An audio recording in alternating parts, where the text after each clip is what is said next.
ಲಿಂಗಾಯತ್ ಜನ ತಿರ್ಕೊಂಡ್ಮೇಲೆ ಯಾಕೆ ಅವ್ರೀಗ ಮಣ್ ಮಾಡ್ತಾರ. ನಮ್ ಕರ್ನಾಟಕದ ಲಾರ್ಜೆಸ್ಟ್ ಹಿಂದೂ ಪಾಪ್ಯುಲೇಷನ್ ಆಗಿರೋ ಲಿಂಗಾಯತ್ ಕಮ್ಯುನಿಟಿ ಹುಟ್ಟಿಸಿದ್ದ ಬಸವಣ್ಣ ಅವ್ರ. 12ನೇ ಶತಮಾನದಾಗ ಕಾಸ್ಟಿಸಮ್, ಹೆರಾರ್ಕಿ ಮತ್ ಬಾಡಿ ಸುಟ್ಟುದ್ ರಿಚುವಲ್ ಇಂದ ಇವ್ರ ಅಗೇನ್ಸ್ಟ್ ಇದ್ರ. ಥಿಂಕ್ ಮಾಡ್ರಿ, 12ನೇ ಶತಮಾನದಾಗ ಇವ್ರ ವಿಚಾರ ಎಷ್ಟ್ ಮಾಡರ್ನ್ ಇದ್ವು ಅಂತ ಹೇಳಿ. ಅವ್ರ ಹೆಣ್ಮಕ್ಳಿಗ ಸಮಾನ ಸ್ಥಾನ ಕೊಡ್ತಿದ್ರ, ಎಲ್ಲಾ ಜಾತಿಗ ಒಂದ ರೀತಿ ನೋಡ್ತಿದ್ರ.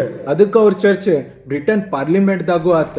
2015ದಾಗ ಅವ್ರ ಮೂರ್ತಿ ಬ್ರಿಟನ್ ಪಾರ್ಲಿಮೆಂಟ್ ದಾಗೂ ಇನಾಗ್ರೇಟ್ ಮಾಡಿದ್ರ. ಬಸವಣ್ಣ ಅವ್ರ ಪ್ರಕಾರ ಯಾರ್ಯಾರ ತಿರ್ಕೊಂಡ್ಮೇಲೆ ಅವ್ರ ದೇಹಲಿಂತ್ರ ಆತ್ಮ ಶಾಂತಿ ರೀತಿಲಿಂತ್ರ ಶಿವನ ಕಡೆ ತಲುಪ್ಲಿ, ಅವ್ರ ಪ್ರಯಾಣ ಮೋಕ್ಷ ಕಡೆ ಸಾಗ್ಲಿ ಅಂತವ್ರ ಧ್ಯಾನ ಮುದ್ರಾ ಮಾಡೋ ತರ ಕುಡಿಸಿ ಬಲಗೈದಾಗ ಇಷ್ಟಲಿಂಗ ಕಟ್ಟಿ ಅವ್ರ ಮೋಕ್ಷ ಕಡೆ ಕಳಿಸ್ತಾರ. ಇಷ್ಟು ಮಾಡರ್ನ್ ಮತ್ ಲಿಬ್ರಲ್ ವಿಚಾರ ಇಟ್ಕೊಂಡು ಹುಟ್ಟಿದ್ದ ಈ ಕಮ್ಯುನಿಟಿದಾಗ ಮುಂದೆ ಹೆರಾರ್ಕಿ ಮತ್ ಸಬ್ ಕಾಸ್ಟಿಸಮ್ ಎದಕ್ ಬಂದ್ವ? ಅದನ್ ಮಾಡಾಕ ರೀಸನ್ ಏನ ನಿಮ್ಗ್ ಗೊತ್ತಾ?